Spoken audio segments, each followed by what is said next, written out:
Assalamualaikum warahmatullahi wabarakatuh. Selamat pagi, sahabat sekalian. Kembali lagi bersama saya, Bang Widi. Ya, pada pertemuan kali ini saya akan membahas tentang 3P. Ya, 3P itu apa? Ya, 3P itu P yang pertama adalah pola makan, P kedua pola pikir, kemudian P yang ketiga pola hidup. Ya, saya sendiri nggak tahu ya siapa yang pertama kali menemukan rumus 3P ini. Cuma kata 3P ini seringkali kita temukan ya di grup-grup Facebook ataupun disampaikan oleh YouTuber ya di videonya ataupun di kolom komentar. Seringkali menyebut bahwa 3P ini adalah cara yang tepat untuk menyembuhkan asam lambung sekaligus gangguan kecemasan ya. Tapi orang itu kadang bingung ya, apa sih turunan dari 3P itu? Paham nggak sih aslinya 3P itu apa gitu ya? Ya nggak paham pasti akan makin bingung ya. 3P itu apa? Pola makan itu apa ya? Oke, kita bahas P yang pertama ya, pola makan. Tentunya di sini tafsiran sederhananya itu adalah pintar-pintar memilih menu, pintar-pintar memilih makanan apa yang akan dimakan ya. Mungkin pembahasannya ini akan cukup panjang ya. Mungkin di video ini saya akan bahas P yang pertama ya, tentang pola makan dulu ya. Bingung sekali, saya dulu juga bingung ya, pola makan itu gimana gitu ya. Apakah cukup dengan menghindari pedas dan asam aja udah cukup untuk sembuh gitu ya?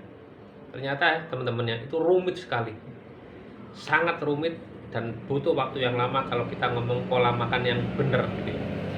Selain kita perlu memahami satu persatu makanan, terus yang kedua itu kita akan bertemu dengan trial and error, mencoba salah, baru kemudian bertemu dengan yang benar gitu.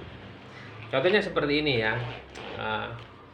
Ada pertanyaan, sebenarnya kalau kita makan bakso contohnya, makan bakso itu bisa menimbulkan kekambuhan atau enggak? Apakah bakso itu pantangan atau tidak ya? Relatif loh teman-teman ya, jangan sembarangan ya.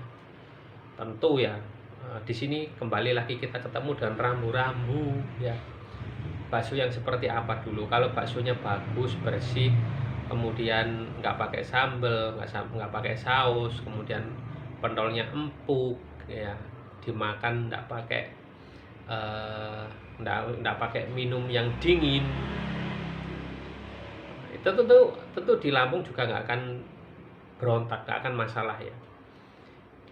Satu orang memakai cara itu, satu orang yang lagi asal-asalan ya. Yang penting saya beli bakso, saya kasih sambal, saya kasih saus, atau nggak usah pakai sambal, tetap pakai saus, pakai kecap, kemudian minumnya es kelapa atau es teh, es jeruk ya. Tentu nggak sama hasilnya di lambung, itu dari bakso saja ya. Makanya itu teman-teman, butuh pengalaman bakso yang kayak apa yang bisa bikin lambung itu tetap dalam proses penyembuhan, tetapi dia bisa melewati lambung itu tanpa mengganggu proses penyembuhan lambung itu sendiri itu teman-teman. Makanya saya buat channel ini, satu persatu saya kupas tiap masakan, tiap makanan, tiap menu, tiap buah, tiap jajanan, tiap minuman. Ya lelah ya bikin segini banyak video ya. Mungkin banyak yang meremehkan, ini video apa sih gitu ya, kok tiap makanan direview gitu ya. Nanti suatu saat akan nyari video saya ya, kalau udah kambuh. Kalau masih enak-enak aja perutnya, masih fine-fine aja, pasti nggak bakalan suka dengan video-video saya ya. Tapi kalau sudah mentok pikirannya, sudah stres, sudah frustasi, makan apa aja kayaknya salah, baru deh nyari makanan yang bener itu kayak apa. Udah telat kalau udah kayak gitu. Karena apa? Kayaknya kalau sudah seperti itu, makan apa aja sakit, itu sudah masuk ke gastritis atau tukak. Ingat, kalau udah gastritis atau tukak, sembuhnya itu, maaf ya, bukan nakut-nakutin, bisa sampai tahunan ya. Jaga pola makan itu sampai tahunan ya.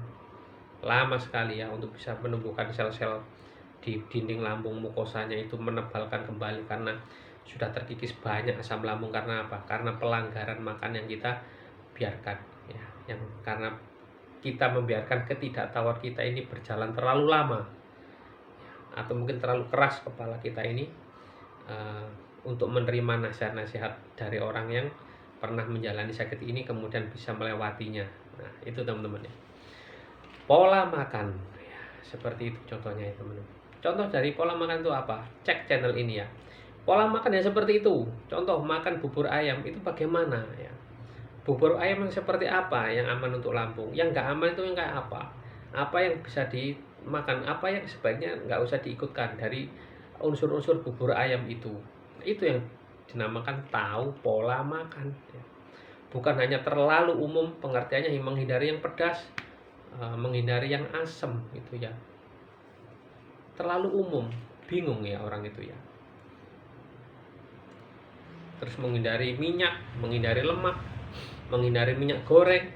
Terus makan apa gitu. Semua makanan pasti ada ini hampir semuanya digoreng kan. Makan apa coba dalam 1 minggu teman-teman? Makan apa yang nggak pakai minyak goreng? Pasti ada minyak gorengnya ya. Kerupuk sekalipun, tempe, tahu, makan kukus-kukusan, apakah hanya nasi sama sayur aja gitu ya, nggak pakai lauk? Betah sampai kapan? Malah semakin kurus, kurang gizi ya. Kemudian belum lagi faktor stresnya, kebingungan, akhirnya apa? Karena nggak mau menambah pengetahuan, jadinya lama sembuh, kena pikiran, nambah lagi sakitnya, sakit jiwa, ke psikiater deh. Awalnya seperti itu ya. Karena saya yakin kok awal dari orang kena mentalnya ini ke psikiater awalnya itu dari lambung ya. Dia nggak mau ya menambah pengetahuannya. Jangan sayang sama kuota. Banyak sekali ya channel-channel yang positif yang membagikan tips-tips yang berguna ya, termasuk channel saya ini ya. Bukan berarti saya sok promosi, saya sendiri pelaku ya. Saya sendiri juga pejuang asam lambung ya teman-teman ya. Itu. Jadi pola makan itu luas sekali, luar biasa. Jumlahnya itu sebanyak jumlah makanan itu ya. Kayak es teh, teh manis, susu, itu bagaimana? Makan cendol, es degan, jajan lumpia, makan popcorn, gorengan, tahu goreng, tempe goreng, itu bagaimana terus? Nah, kalau asal dimakan aja ya pastilah ada kalanya kita ini ketemu dengan pantangan yang kita sangka bukan pantangan. Jadi sakit dulu baru tahu, butuh proses lama. Itu kita mempelajari tentang pola makan ya. Nah, sangat banyak sekali ya. Itu tadi pinter-pinter teman-teman ini memiliki sebuah penjaga gawang ya di sini ya. Nah, kalau kiper sepak bola itu kan menjaga gawang dari kemasukan gol ya, kemasukan bola. Kalau penjaga gawang asam lambung ini adalah pengetahuan kita ya. Apa-apa yang mau masuk ke dalam mulut itu kita udah punya ilmunya ya.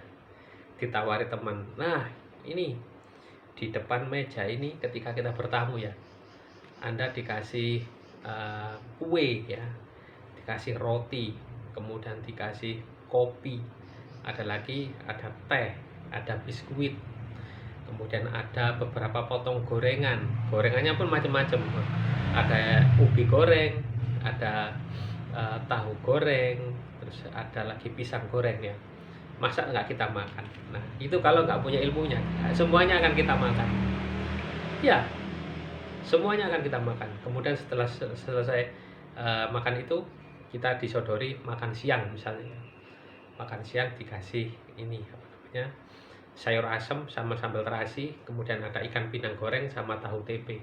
Nikmat sekali. Gimana ini terusan gitu? Nah, pasti kita makan itu. Kalau nggak punya ilmunya, kambuh lagi kita pulang dari rumah teman itu. Itulah teman-teman ya. Teman-teman harus tahu ya. Dan tiap orang itu seringkali berbeda. Ya, yang berbeda itu bukan makanannya ya. Pantangan tetap akan menjadi pantangan. Makanan yang aman akan tetap aman. Yang membedakan ini apa? Yaitu tingkat keparahan sakit lambungnya. Ada yang masih dispepsia, ada yang sudah gastritis, ada yang sudah luka atau tukak, ada lagi yang sudah kena peradangan ditambah klepnya, atau lambungnya nggak apa-apa tapi klepnya aja yang longgar. Itu juga pengaruh ya. Jadi kalau nggak punya ilmunya pasti akan gebiak uyah, ini sakit, nah, makan ini sakit ya. Ya sudah, selamanya nggak dimakan, padahal bukan seperti itu. Ada kalanya itu makanan itu di kemudian hari akan aman bagi kita. Contohnya apa? Makan ketan ya. Bagi orang yang lambungnya masih parah, makan ketan itu bisa nggak bagus banget ya, karena sifatnya liat, kenyal, nggak gampang dihancurkan ya. Makanya itu butuh asam lambung yang banyak. Kalau mukosa lambungnya sudah tipis, pasti akan sakit ya, perih, panas, nggak enak ya, pasti akan kambuh ya. Bagi yang lainnya, saya sudah menderita sama-sama kan asam lambungnya ya, tapi dia hanya sekedar dispepsia aja, tapi dia kesakitan ya, kembung-kembung gitu aja, makan ketan ya, nggak apa-apa, nggak masalah gitu, kasih air minum selesai. Nah itu banyak sekali versinya, tetapi harus tahu ya, pertama harus tahu jenis sakit lambung saya ini apa dulu. Nah itu baru disetel makanan apa. Itu rumit ya, memang rumit. Kalau mau sembuh memang harus belajar. Itu aja teman-teman tentang pola makan, semoga cukup jelas ya. Intinya teman-teman harus tahu makanan apa yang cocok untuk lambungnya teman-teman ya. Untuk membantu itu semua silakan cek video-video saya. Nanti kalau ada makanan yang belum tahu, belum jelas, dan dicari di daftar video saya nggak ada, silakan ditanyakan di kolom komentar. Terima kasih sudah menyimak. Wassalamualaikum warahmatullahi wabarakatuh. Salam sehat jiwa dan raga.